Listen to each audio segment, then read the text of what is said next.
You're listening to an Adventures in Middle-earth actual play using Fantasy Grounds. You can find session summaries, items and characters on Obsidian Portal, where our campaign is called In the Shadow of the Mountains. You can cross-reference this episode as 2947 Third Age, Kinstrife and Grim Tidings Episode 1.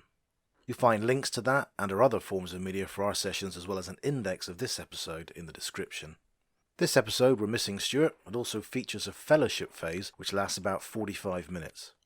I cut that down from an hour and a half, so you'll notice some rough cuts where I move some of the more admin or rules clarification type talk. As a reminder, having rescued the poor hobbit Dindy by use of stealth, booze and food, the adventurers head back out of the tunnels in search of a well-deserved rest and somewhere to lay up for the winter. This session, just reduce the volume on that a bit. This session is going to be mostly starting with a fellowship phase, which we can learn kind of as we go. It's the first real one with your characters have had. So I can move on to the story from where you are. You successfully stolen the keys and then released Dindy in the caverns. You managed to backtrack relatively easily. It's the middle of the night. None of the goblins are following you. No one's even really aware. They're all really asleep now and drunk. What's happened? And you successfully navigate your way out of the caverns and end up with a little hike back. You're exhausted and tired and cold and hungry and stuff, but you end up with a walk back to the hilltop. The Brelanders and Iugar, I can't exactly pronounce his name very carefully, but they haven't been idle overnight. They've found the scattered ponies, repaired the axles on the carts they had, and loaded up supplies, Dindies and theirs, that they were traveling, any that they could salvage, and clearly some were stolen by the orcs and goblins. And you reunite just before dawn. You are really tired, but you decide it's worthwhile pushing on again. And the whole caravan carries on. You guys rest in the back, and the going's fairly easy. You travel back down the road. You end up at, after a few days, crossing the ford and heading back up north. And it's only when you get kind of parallel with Woodman Town that you decide to part company, and one of the wagons, a small cart that Dindy's all of his gear on, is heads north with you back up to the easterly inn, and Iugar and his comrades head off to Woodmantown with their goods. And you end up, literally probably 10 days after leaving the hilltop, in much better spirits, back outside the easterly inn. Dodie is flabbergasted, literally, to see Dindy again, and there's a huge feast thrown in your honour. And lots of handshaking. Dindy's pretty shaken from his old ordeal, but his spirits perk up a lot during that travel. And he seems like typical hobbit in the morning. He's like massive steaming pile of bacon and mushrooms and eggs and stuff he has after the first night's sleep in his bed for some time. And they're very, very, very, very thankful for you. So they won't hear anything of you like paying for your rooms or anything. So you basically had a couple of days just to recuperate, warm yourselves, dry out from the travel, and you're feeling really good. You find out that Dindy and Dodie have had some discussions over the couple of days you're in the inn, and some of his goods are obviously lost, so he is going to need to travel west again, probably next year sometime, to buy some replacements of that. But you're very comfortable with the enjoyment of bounteous feast, which I'll just share you an image of. Oh, bloody hell. At the moment. Very, very hobbit-like feasts you've just enjoyed. So that's breakfast for hobbits. It is, and first breakfast, I should say. They do put on a decent spread. So that is the end of the adventuring phase. You are now entering a fellowship phase. So this could last many months or well into next year, and you have options for this. If you refer to in the Player's Handbook for AIM that I shared with you, I think page 198, they'll give you some options on what you might want to do during the fellowship phase. Everything from rest and recuperation and regaining all of your hit points and healing hit dice, those kind of things, healing corruption, recovering stuff, training, gaining new traits, even those kind of things. So what I suggest, we'll kind of learn through this as we go for the next hour, and it's not too catastrophic if Stuart's not able to join then. I can do that offline with him later. But have a think about what you want to do. Do you want to stay together? Do you want to travel somewhere during that phase? What do you want to do? Do you want to do it as a group, or do you want to do it individually? So over to you. One thing that is burning in my to-do list is we have this wolf's head axe that we know is semi-sacred to, I think, the people of somewhere or other, insert name of place here, amongst the woodmen. It's the woodmen find it. And I do think I do want that to be returned as soon as possible to them, because cultural items like that mean an awful lot to the people and to their morale, and their sort of sense of self. And it feels right to return it to them. They may also be interested in where we got it from, which was that chap in that sort of shack that we found in the storm. He may be connected to them as well. So I think I would really like that to be ticked off. And to me, it's a loose end, sort of, especially as a woodman. Getting that returned, I think, is the right thing to do, and will be good for our reputation and our standing, to show that we are honourable and considerate and upstanding members of the community. Yeah, so I definitely would like to do that. Fighter. Okay, that's the one. Yep, so that's one thing on my list. Yeah, fair enough. I want to do that as well. I'll come with you. Or Mona go with you. Okay, that's clearly one thing you can do. That's one thing, definitely, on the list. Where did you put that, John? Sorry, I've lost it. Just chat, general chat in Discord. It's like halfway down the page. It's text channel under chat. There's a link to Festival of Five Armies. Okay, yeah. Okay, the Hermit and the Axe Head. That's the one. Yep. Okay, nice. Where are we exactly? I thought we were a long way from. Did we go west of the Misty Mountains? I can't remember. You went pretty much up to deep in the foothills of the Misty Mountains. That's where you encountered all the goblins. You actually then travel back with Dindy all the way back to the Easterly Inn. Can we put the inn on the map, John? Is that doable? Yeah. Because obviously they will be very positively disposed towards us now. Yeah, the Easterly Inn is on there. I'll just share the map with you again. Forest Gate, Rowanhold, Easterly Inn. Fantastic. So we're at the Easterly Inn, which we're just above that purple arrow. Yep. So Woodman Town, you can see on the map, it's further south. Yes. You've got options of splitting up or staying together. I guess that. So yeah, I mean, discuss it amongst yourselves. You've got the books. I'm not going to force you to do anything or anything like that. But there are probably. I know, for example, Steve, you wanted for your character to start putting some work into improving his axe and that kind of stuff. I seem to remember. So yeah, definitely, because it's part of the level 3. One of the things you start having like a signature weapon type thing. Oh, yeah, signature weapon, like it. That's the axe again. I'll just share that with you. And that wants to go back to Woodman Town, does it? Or basically the Woodmen live around. There's Traitors Woodman Hill, Town or Woodland Hall. Yeah, or Woodland Hall. Either of those places, there are woodmen there, and they'll direct you. I'd quite like to take it to the most impactful. So rather than sort of drop it off at the first woodland hamlet we come to, we make a nice little fuss and presentation of it. Rather than your woodman, give this to your boss. It'd be much better to seek an audience. Yeah, Woodland Hall is probably the place. Perfect. Which you might be able to open that as a sanctuary as well, given what the axe is. That'd be pretty neat.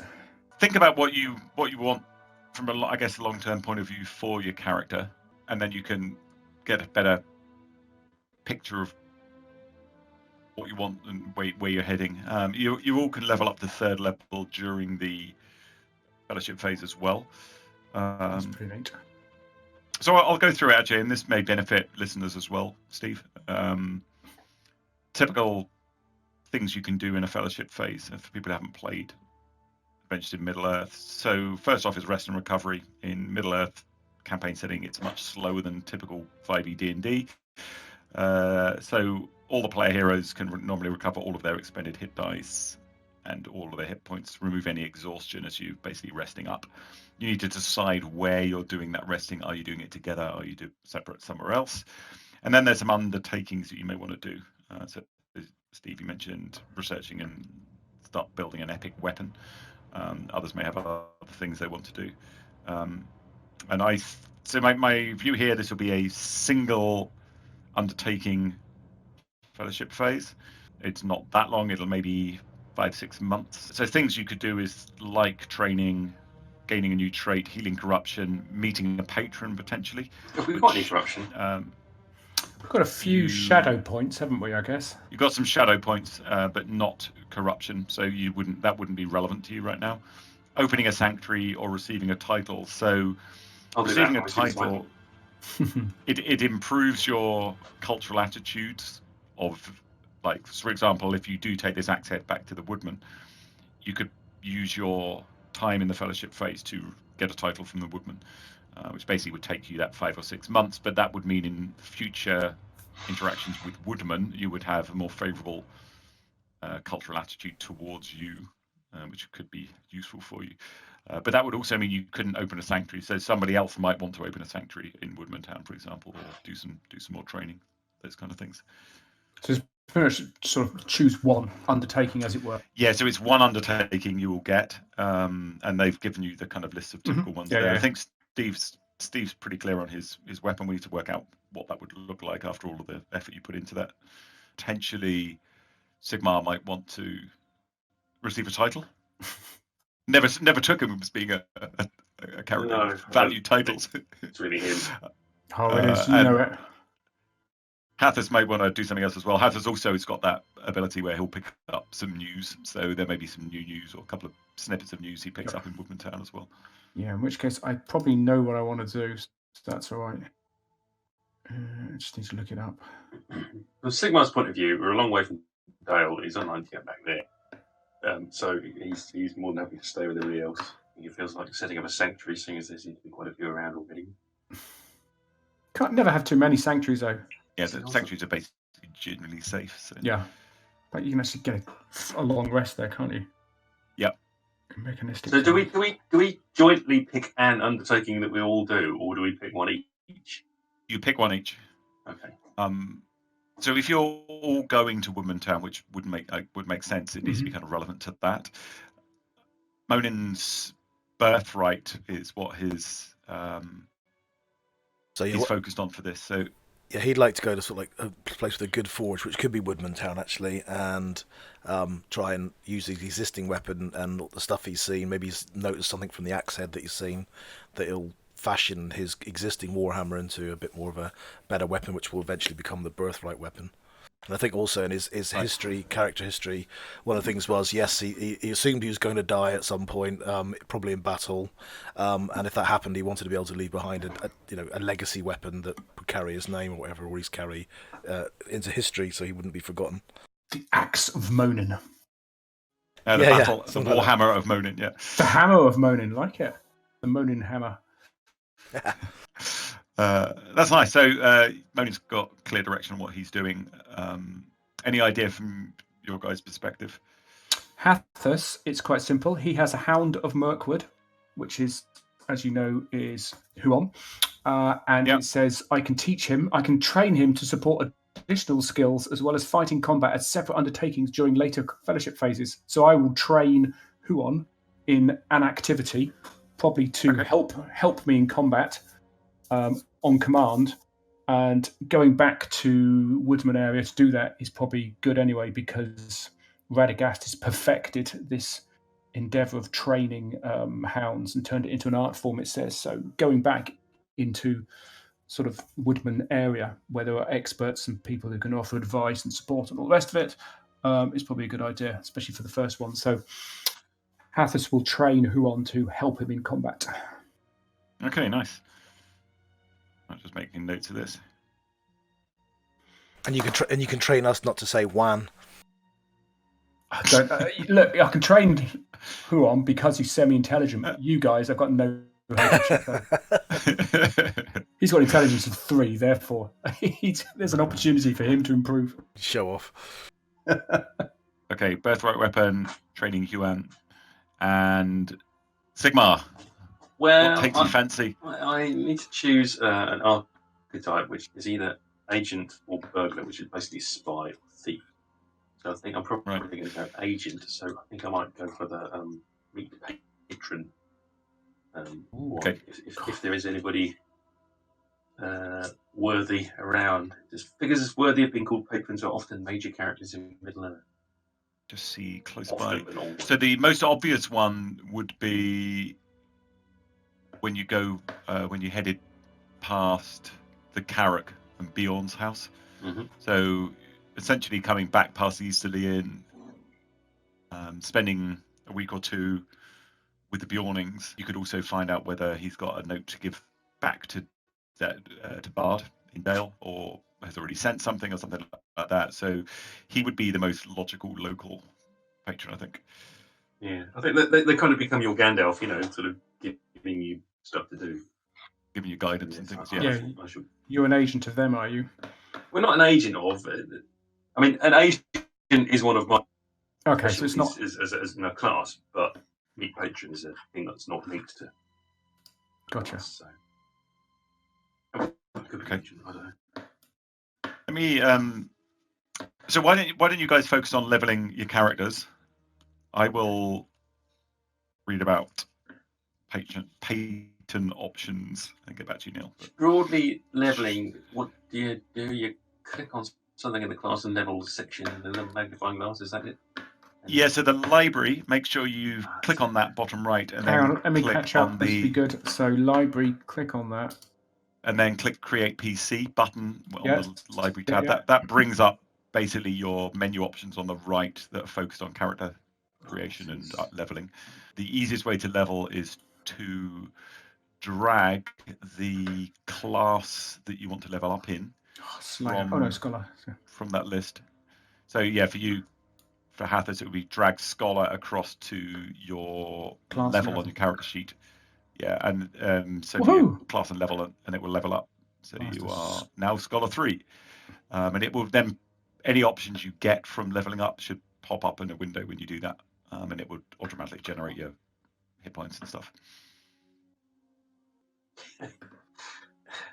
The description for agent comes up with a description of Bill Ferney. Really? And he was nobody's friend, and nobody could recollect when he had joined their party. I think that's Bill Ferney. It's perfect Sigmar description as well. Right, let me read a little bit about patrons. I need to choose a secret law. Love it.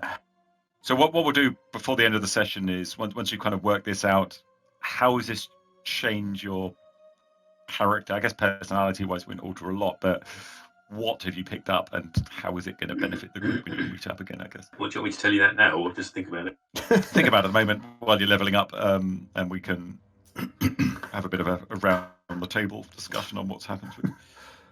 Are we using average hit points, are we? Yeah. Within leveling up as a scholar, I choose a feature at third level, which is called Secret Law, and I choose one of five things, and one of those options will give each of them gives you proficiency in a skill and things like that. So I've selected. I'm now third level, and that's with right. And I've chosen my branch. I'm a scholar, not a healer. But within scholar, you then choose a thing called Secret Laws. And it says you learn so that's on your abilities. Yep. On your abilities tab, got it. It says okay, so it says Secret Laws, yeah. So I need to resolve that to I've chosen this particular one over that particular one. Yeah. Ooh, Dark Knowledge gains you 4 shadow points. That's the one I'm going for. Ooh, high risk. Not at all. Someone's rolling. Monin's attacking. He's testing his battle axe.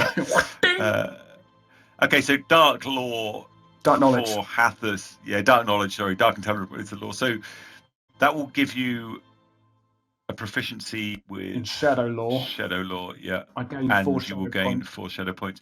So you literally manually adjust those. Oh, okay. Just and I would hack them in. Yeah, and I would this isn't quite as integrated as So 5e. Shadow Law, I just tick on it, and now I've said I'm proficient in it. Yeah. Yeah, that's tick you little gain thing, proficiency with it, and then Shadow more Point. importantly, you've now got 6 shadow points. I think 6. What did you get to spend those on? you notice around the fires of Woodman Town over the winter that Brother Hatz's eyes are going strangely red occasionally. He's always got some unidentified meat bubbling in the stew pot. Some small children have gone missing around the town. Do I need to put that into my features or abilities? The fact is, I've got proficiency in dark knowledge. Yeah, I would.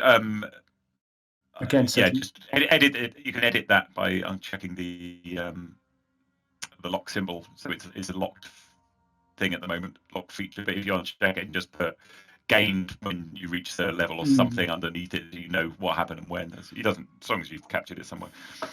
Neil, also coming back to Sigmar, optionally you can, if you want to pick up. You went to Woodland Hall, didn't you? Mm-hmm. Is that right? Yeah, you were not Woodman Town, you were at Woodland Hall. So the head of Woodland Hall is Ingama Axebreaker. So if you have a preference, and you wouldn't need then to separate the group while you're in your fellowship phase, you can pick him. We'll give you some information on who Ingama is. This is Ingama Axebreaker. Ooh! I mean, I'll give you a bit of information about him for Sigmar. You can make a decision then. So the women of the forest have no king. Each house has a council of elders, and important decisions are voted on by everyone who meets beneath the roof of the great house. In time of need, the woodmen follow the traditions of their ancestors and elect a war leader, but he who is chosen remains in charge only for the duration of the threat. He is no chieftain or lord. So it's very egalitarian, the structure of the woodmen. Ingama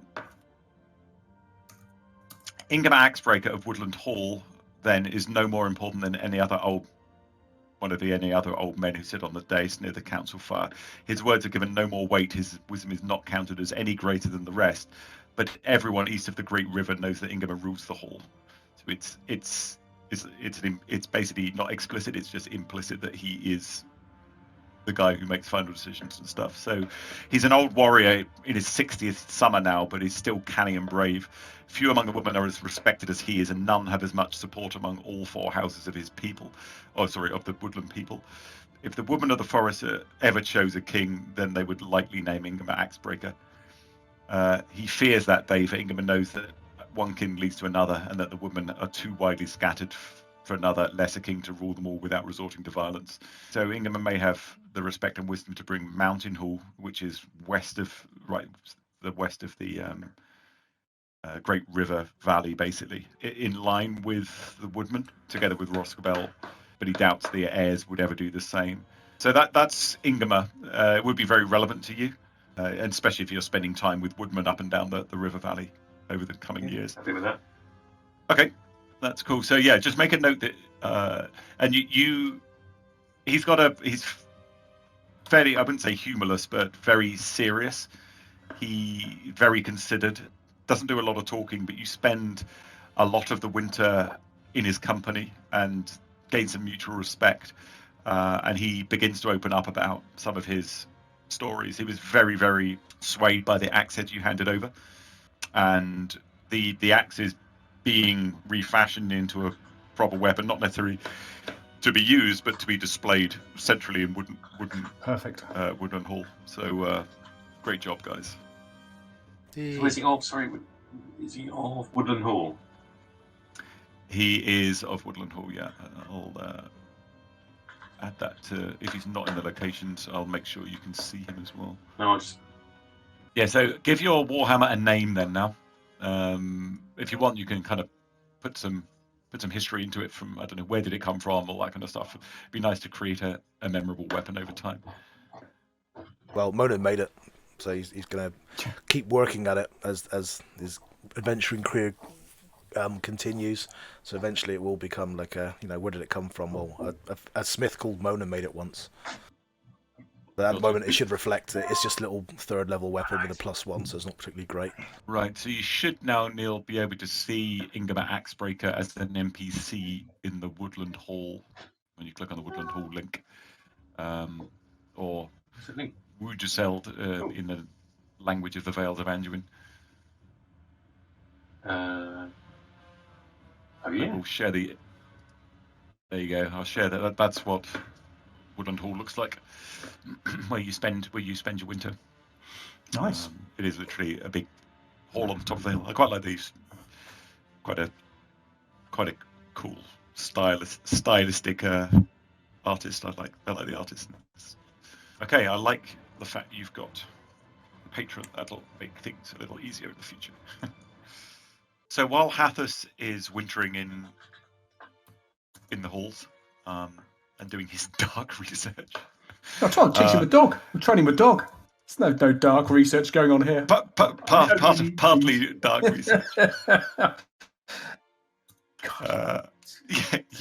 You keep seeing him go out training his dog, walks with the dog. You see the dog like just sitting down, bored. Glowing eyes. And...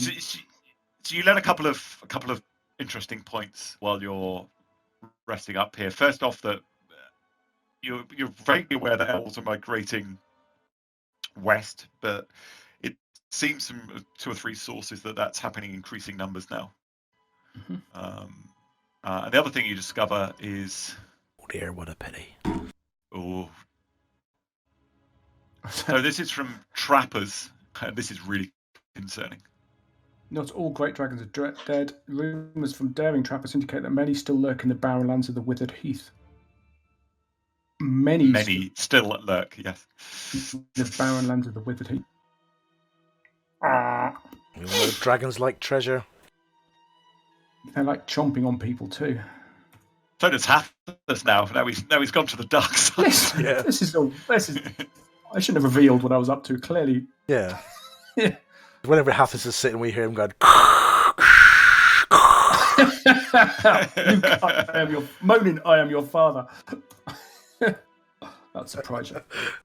So you didn't spend a fellowship phasing the, and you didn't open Woodland Hall or the East Leon as a potential sanctuary, did you? Didn't have enough undertaking slots ready for that, did we? So what would have been the point of that? Is it not a sanctuary already?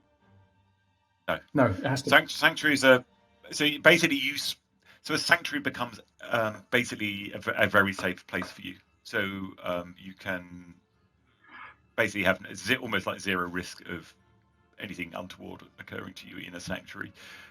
If you don't do that, you basically spend your time helping to reinforce it, strengthening the defenses or whatever it may be to improve that security. If you don't do that, I don't know, it could be overrun by orcs at some point, and then it won't even exist if you go back. That kind of thing. I think that's the theory. Did anyone have put Wolf Biter on their character sheet? Just delete that if you can. If whoever's carrying that, or I'm not sure if it's in the party inventory. Yeah, Wolf Biter is in the party sheet, so I'll remove that from there now. I'm pleased you've done that, though. You have a gem-studded neck talk that has some real value, which is fortunate because relatively costly. But presumably people around here have no coin to give for it. Woodland Hall is it's a trading centre, so yeah, you could easily sell it there. You wouldn't necessarily sell it for all of that, but you could make some money. Should we sell it? Can't see why not. Mm-hmm. Okay, so whoever wants to try and sell it, what skill would be most relevant? You can try and persuade people to give you a good price. So something like persuasion or riddle would be a skill you might want to use to get the best price for a talk like that. If you're interested in doing that. See, this you could, opens but a problem. You'd pick up shadow points for trying to deceive people in Middle-earth. Because with this birthright weapon, as long as I hold it, I'm on advantage for any persuasion or intimidation. You want to buy this, don't you? Yeah. So I that doesn't sit right, so I'm not going to bother doing that. But I'd be quite interested. Yeah, like slapping it in your palm of your hand. Congratulations, you've bought it. Oh, by That's the quite way, funny. well, Hathis will happily try and sell it with his newly gained riddle skill. I'm not quite sure how riddle works. Let's just search riddle. An accepted custom among many creatures speaking in riddles is usually allowed among strangers meeting for the first time who want to speak guardedly. Use intelligence riddle checks to discuss a subject while concealing part of what you know, such as when explaining something. Yeah, that's not. It's probably persuasion, actually, in hindsight. God. Is the skill that would be most useful. Damn. In which case, my persuasion's not great. I'm not the most persuasive person on the planet. Is anyone particularly persuasive? Oh, especially. Only if I've got a hammer, +1. I've got good intimidate. Again, no Okay, use. guys, I will award you experience for returning wolf biter. Yeah, I've got a +1 Ooh. persuasion. I'm better than that. Woeful. But you do get advantage on the roll if you're using your hammer. I'll actually say no, because your hammer, basically you create the refined version at the end of the fellowship phase, not at the start. Yeah, so and I wouldn't do it either. maybe- I think that'd be a bit mean, just be sort of like somehow getting advantage by wielding a weapon. Yeah. You got a hammer over your shoulder ready to like crack people over the head with it. All right, so if what I'm going to say, par roll will be 10. This is a skill challenge basically. A par roll will be 10. Any point over 10 you get, you can upwardly adjust the sell price by a percentage. Let me see what that could be. So maximum, say 25. 15, so yeah, by 2%. So if you get 25, you will increase the sale price from 50 to 80% of value. For every roll below 10, you will reduce it by 2% from 50%. That makes sense? It's probably not going to make a massive difference, is it? Unless we are incredibly good at. Unless you get like a 1, or if you roll a 20 and you get +5, then yeah, well, you get 80% of the value for it. So. Anyone any good at persuasion? Hathis is okay at it. No. Sigma, are you persuasive? No. Oh, no. Especially. In which case, Hathis will give it a go, John. If you want, someone can help with a skill check. If they succeed DC 15 in persuasion, then you can do it at advantage. Oh, yes. But That's it's definitely a worth it. one-off roll. It's a one-off roll. It doesn't Indeed. actually impact it if they fail. So Moni, do you want to come and talk at length about how amazing these gems are from a dwarfish perspective who knows about gems and jewellery? I could do that. Brilliant. Let's go. Wish us luck, Sigma. Okay, let's have you can do this in the open. Let's have a Good luck. skill Thank you very check much. from Monin first for persuasion. Woohoo! Yay! Oh, You get so I get this advantage. 19 Yeah. +1, 20. You should have let Monin just do that. I don't think you're going to get a 20. You never know.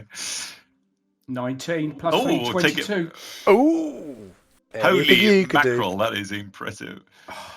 Yeah, so that is plus 24, 74%. Ching. Right. So you sell that for 74 silver.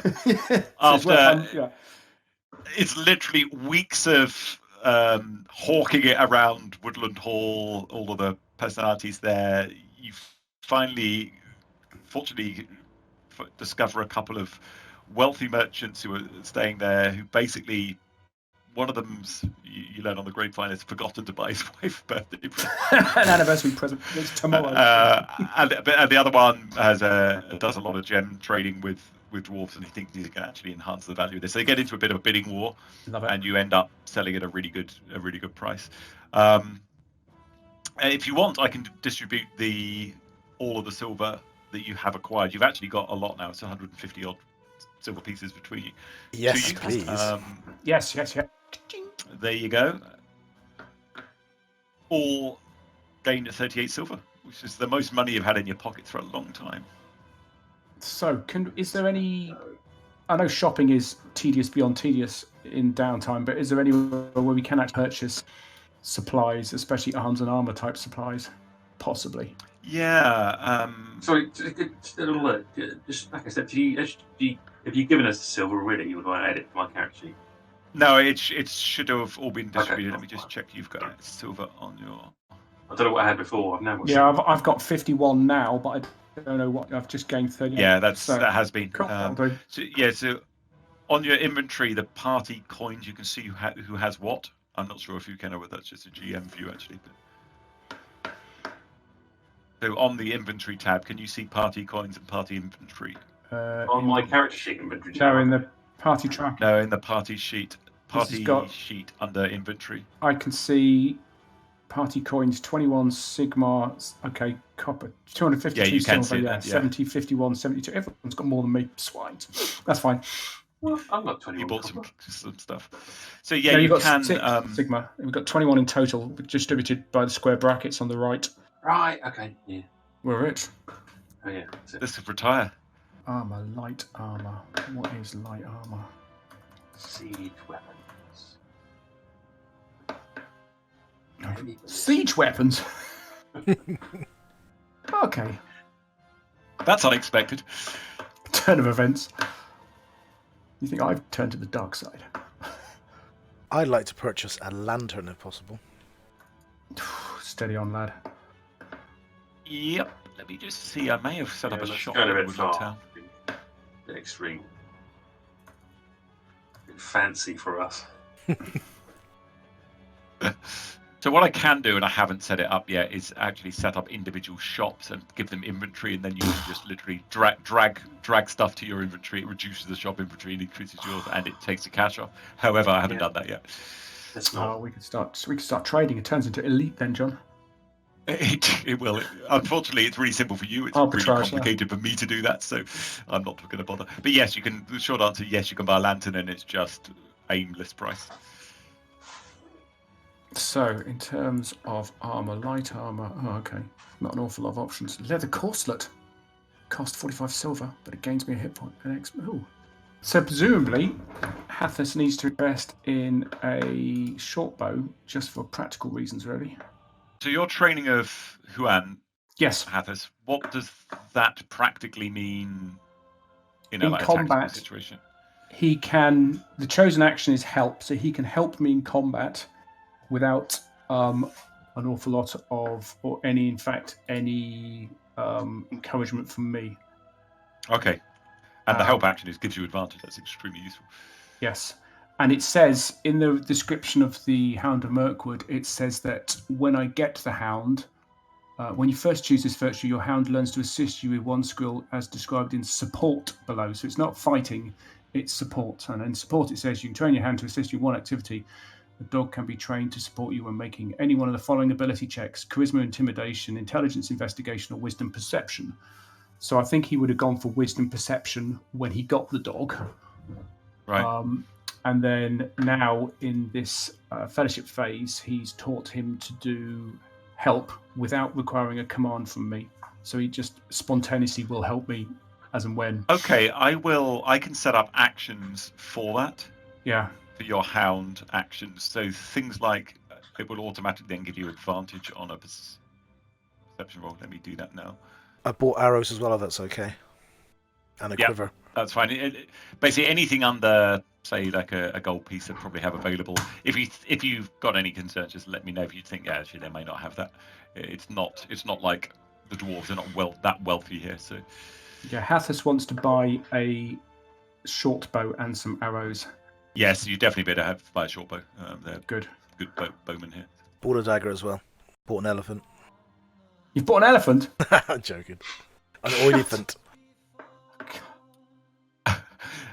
Yeah, I don't think you'll find those easily accessible. Not where you are. And your second ability for Hound of Mirkwood was.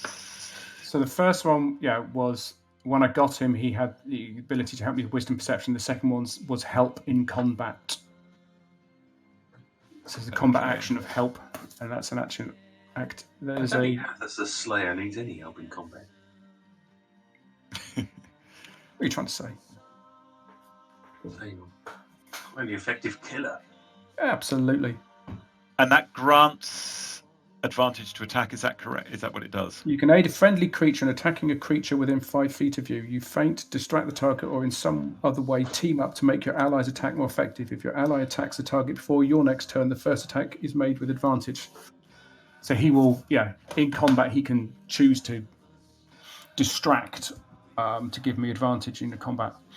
So I've set these up basically on the next action. It will give you advantage on attack on next roll, actually. Upgraded my dog. And his hit points are a multiple of my level.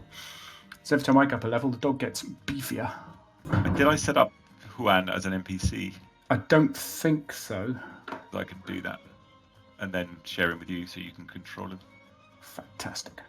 Okay, I think he's good. Cool, mundo. Battle dog is booted up. I can put him on the combat tracker in for future reference, as he may come into his own a little bit more now. Yeah, too many of this Huan just running away and pooing himself. I think you have given him very bad press up till now. It's Huan 10 and Huan 6 now. He was already on there. I've got an army of dogs. 101 Dalmatians. Remove one of them. There you go. So you should be able to control him. Well, basically, I become proficient in the forgery kit and the disguise kit. Drag the D&D SRD kits to your character sheet, Neil. I'm assuming you're buying them. Actually, I can do these for you. So, and I will tell you how much. I don't necessarily want to buy them both because I don't think I can afford both of those and new armor. So. Okay, so the forgery kit will cost 15 silver, not 15 gold. Do you want that or? Well, the armor costs 45, and I've got 70, so I think. So if I get armor and a forgery kit and some. Okay, there's a forgery kit. To cross off, I'll just edit it to be silver pieces. So my old armor, I take it up. Track that, do I? You can sell it. Everything would have some sort of value here, or trade it partly towards the cost of the new armor. So I'll say you can get 50% for selling that. Right, I'm done. Let's get going. Let's rock. So is Sathas now evil? Is that right? Not technically evil, because I don't think we actually have alignments as such. But let's just say he speaks the black speech of Mordor now. He's got more shadow points than he knows what to do with. Yeah, so none of you are catastrophically shadowed right now, but just yet. It does unfortunately mean I'm going to need to read up the rules on that at some point. And Sigmar is no longer exhausted. We need to find out how to get rid of shadow points at some point as well. You will indeed. When it comes pressing. You were too busy gaining schmoozing Ingmar and reading the black speech text in Roscobel and stuff that you gathered her up or whatever. So yeah, you didn't get a chance to do that. It would probably make most sense actually for you to go to Roscobel, which is pretty close by, Hathas, to do that, so you wouldn't have wintered with the rest. Especially I've got my own. You've already got a room there that you used to study. I've got my in tray. I've got to work for my in tray. Right. Let me work out what the weather's like. Important stuff. Can the pony pull a cart? A pony pull a cart? Yeah, a small one. It'd be like a 2-wheel cart. A bit like a cart that Gandalf the Grey had at the beginning of Lord of the Rings. Yeah, I mean, so where we've been so far, would a cart slowed us down or stopped us at any point? Yeah, off road. So it's probably not worth. You couldn't have gone anywhere off road with a cart. No, you could try and acquire another pony so you could take more weight. No, I think we'll stay with the one. Well, we can buy more, but last time it was a nightmare trying to find one. Okay, so I've bought an extra quiver, some more arrows, a sack, the lantern, a shovel, a pick, dagger. He's just rattles now as he walks. He's just tooling up. It's just a pouch, 4 pieces of chalk, a mirror. Oh, it's got the full adventuring kit. What about an hourglass? I didn't see that. Pythons. That was good. Rope is always one of our weaknesses. Got 50 foot of that. Yeah, I've got 50-foot rope. I'm definitely going to make sure I've topped up my pipe of smoking supplies. So presumably that is weed and tobacco and stuff. Definitely got the So dark sunrise. So it's the 1st of Astron, Ooh. 2947 third age today, and it's 11 a.m. That's basically the end of your fellowship phase. Cool. You returned from Roscabel a few days ago. Hathis reunited with the crew. Very pleased to see them all there. Exchanged all the stories about things you'd learnt. Particular interest to you is the stuff about giants and sorry, not giants. Stuff about dragons not being dead. Yeah. Add that to the stuff you've learned. Okay, guys. So, are you pretty much set with all of your updates and upgrades and stuff like that? I think so. You've reinstalled the firmware. Exactly. Got a new BIOS. I'm going to hide behind moaning wherever possible. So what you decide to do is without really knowing what else to do, you decide to head back to East Lynn because you did remember that Dodie mentioned Dindy will need this year to go back to get more supplies and just sort of check how they're doing. You travel basically because it's easier to navigate that way west from Woodland Hall to get to the Great River, and then just head straight north, pretty much up to the Great River. And after a couple of days, you pass the old ford, and you're getting close to Bjorn's house. And overhead, Sigmar spots probably about a mile upstream some carrion crows just circling and kind of flapping down occasionally, and then flying back up again, which is an ill omen, really. They tend to only circle around a dead sheep or something, but you feel this is an ominous sign. And as you are alongside some fairly tall rushes and the river opens up a little bit beyond those, you see a boat looking like this, which is surrounded by flies. It's got a lot of so the birds were coming down here and kind of fluttering around these obvious corpses, and this boat, it looks like it's basically just washed up in some reeds in a little eddy and tributary alongside the Great River. And it's shocking. There's black feathered arrows sticking out of both corpses, so black shafts of arrows. You can see just above the frame of the boat, just like that, as you're coming up. Do we know what black feathered arrows normally mean? Yeah, you're not close enough really to tell. You could get up there and take let's go in a closer look. Presumably they were killed, floated downstream, and therefore it's not immediately dangerous, but we'll be a little cautious and let's go investigate, I guess. That's good. Yeah. Okay. So how are you looking? What are you investigating? Or how are you investigating? Okay, sorry. You get up to the boat. You pull it onto the shore so you can take a look at it more carefully. It's simple. It's a simple wooden boat, as kind of shown there, and it looks like I mean, it's hard to tell if someone wants to check the boat out carefully and do a really good search. Happy for you to do that. Yep, I'm happy. Before that, I want to check around, see if there's anybody pointing bows at us. Okay, give me a perception check in the tower, Sigmar. It looks like these corpses have been here for some time.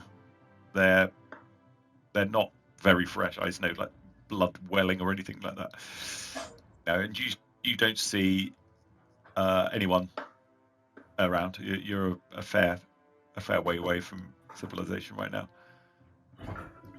Moaning, I want to get closer to try and inspect the arrow wounds. Okay, so whoever's searching the boat... Hathis is happy to search the boat.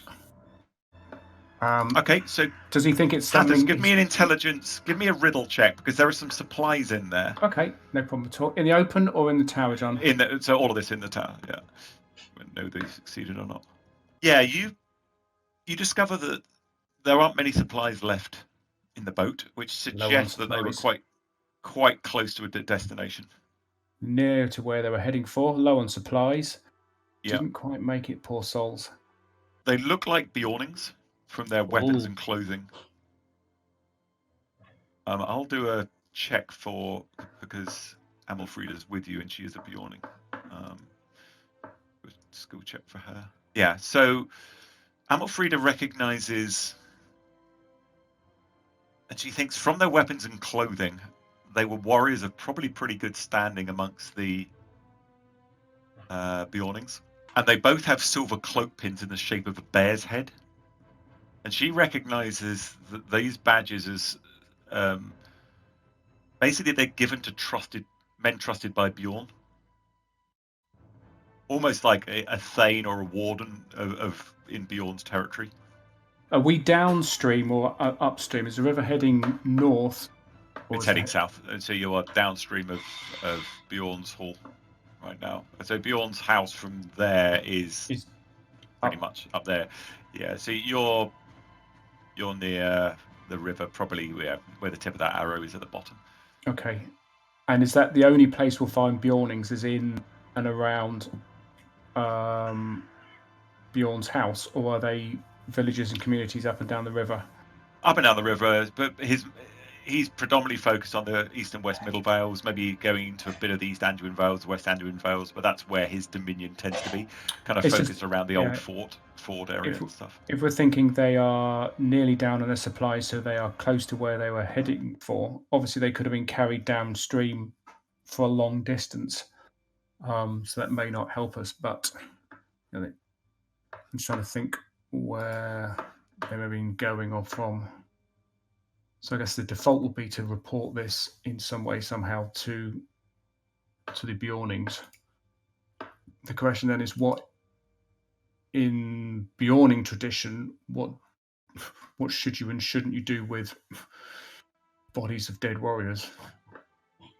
Should we? Yeah, so that would be to know what to do with that. That would be a tradition check. I mean, fundamentally, getting them back to Bjorn. They are his thanes who would need to know that. Would be what you'd probably suggest.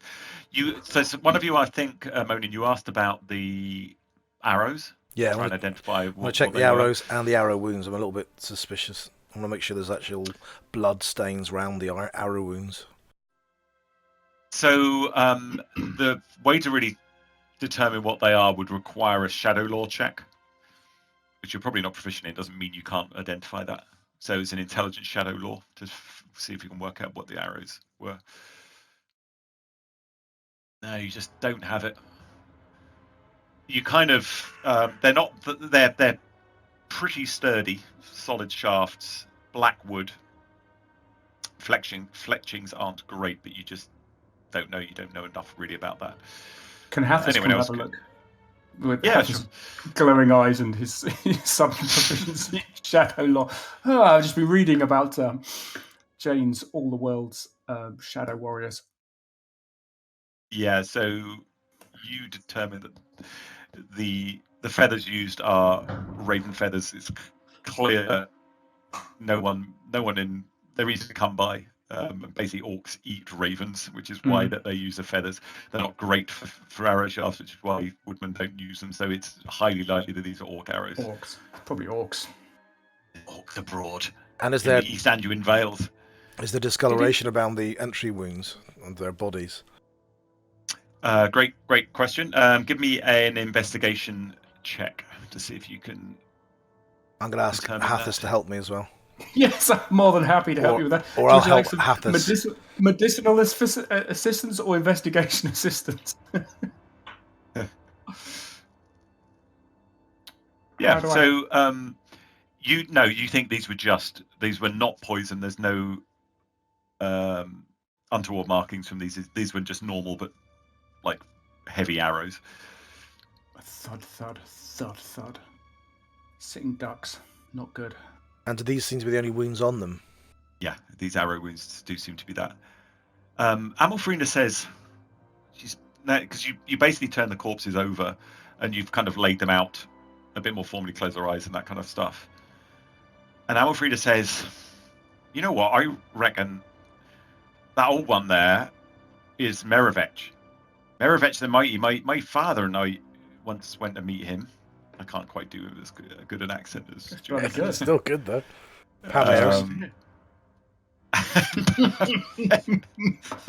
Thank you very much. So, oops, it's not Ingham Axebreaker. Well, it finds the last NPC opened. Okay, that's how you spell it. It's Merivech the Mighty. He was one of the very early warriors to pledge allegiance to Bjorn, and he's really one of his most trusted allies.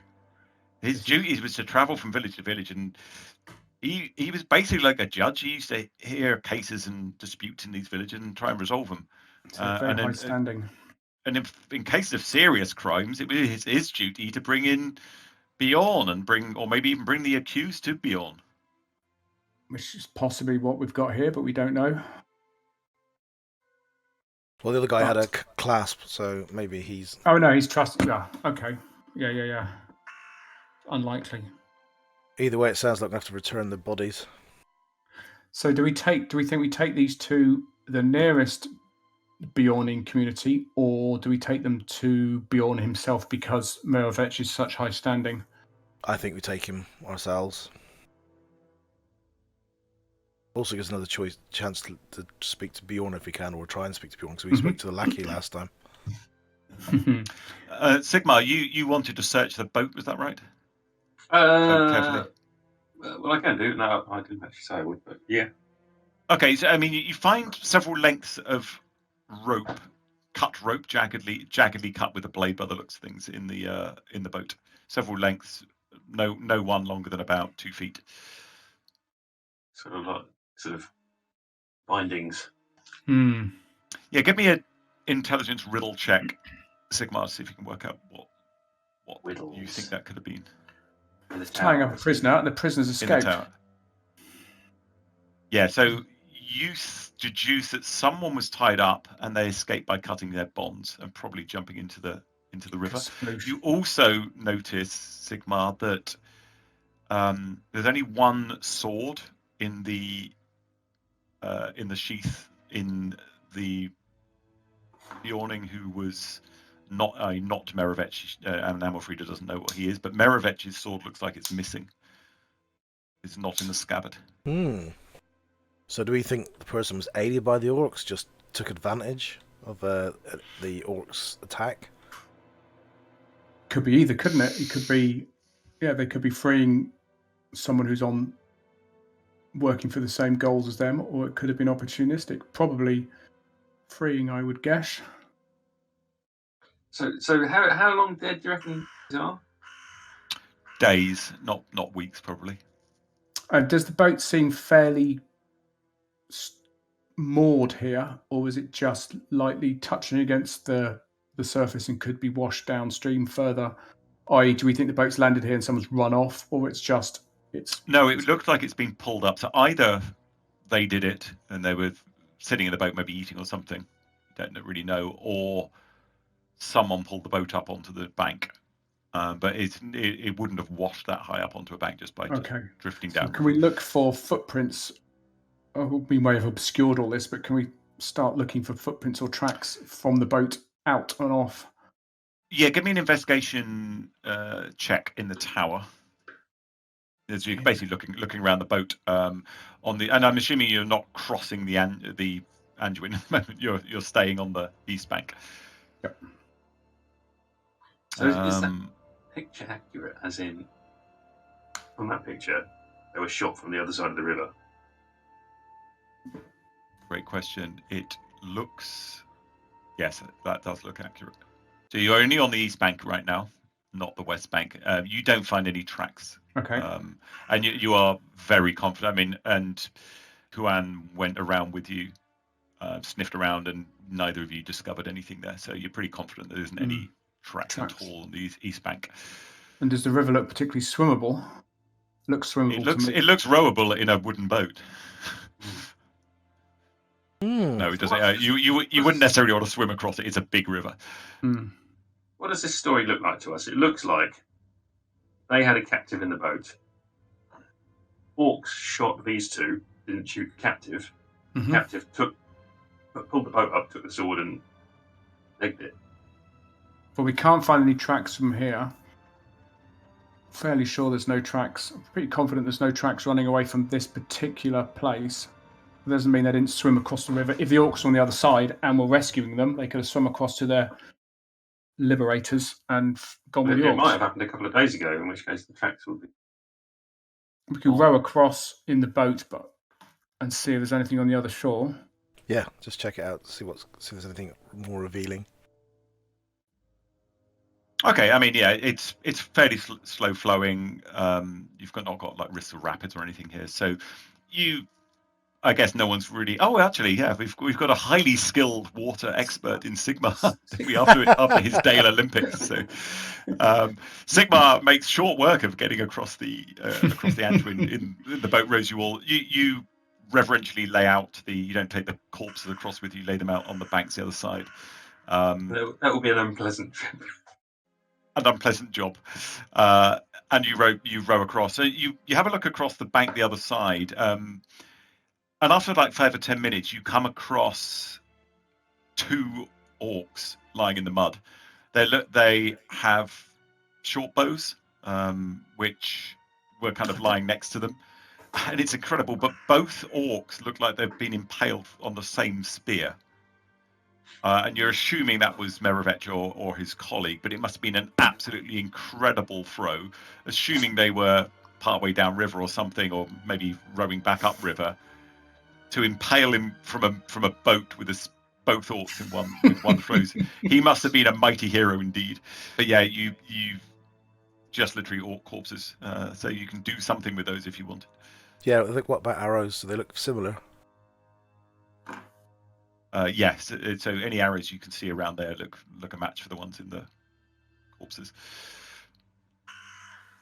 And does this spear look particularly special, or does it look like a normal spear? Does it look like Merovech's legendary spear, or does it look like a normal spear? No, it just looks standard. Magical weapons are extremely rare. No, not even that. Not even thinking of magic, but inspired by Monin and his sort. I mean, it's well-made spear. It's a bit bigger than you would use as a woodman, but it's a Bjorning sized thing, so it's a bit heavier. But it clearly had a huge power behind it when it skewered these orcs. Check them for insignia or like that. Give me an investigation check in the tower. No, it doesn't look anything special like that. And can I check for footprints to see if there was a larger body of orcs, and if so, to get an idea, and also if there's then, I don't know, any human footprints wading up from the other side of the river or anything like that. Not that I know it's human, but see if I can get a story from footprints, John. Okay, so yeah, just give me another investigation check. Hard to tell. You can see where they definitely came down to the riverbank, and it's a bit loud, and you would assume that they were there for some time before bows were used, but that's all you can really tell. You can't tell which direction they came in from. They've got 4 arrows in them, if the picture's accurate, and there's 2 shooters that we can see. So there could have been 3. All 3 hit. Merovech killed 2. The remaining 1 surviving orc killed Merovech with the last arrow, and then left with or there could have been 6 of them. Half the arrows missed, and 4 of them hit. Yeah, I don't think you can get clues from the number of arrows in it. But you would assume it was more than the 2 here, because they were killed. They may not have even hit anything, so it was possibly an orc warband. But that's really good insight, guys. Okay, that's where we'll leave this one. Interesting. I wonder what's happened to these guys. Clearly a bit more investigation is needed. Maybe take these bodies back. But we'll cover that next session. As usual, thank you very much for listening. Thank you very much for subscribing, watching, all that kind of business. If you need any information, it's all in the description. But cheers. Catch you next time. Bye-bye.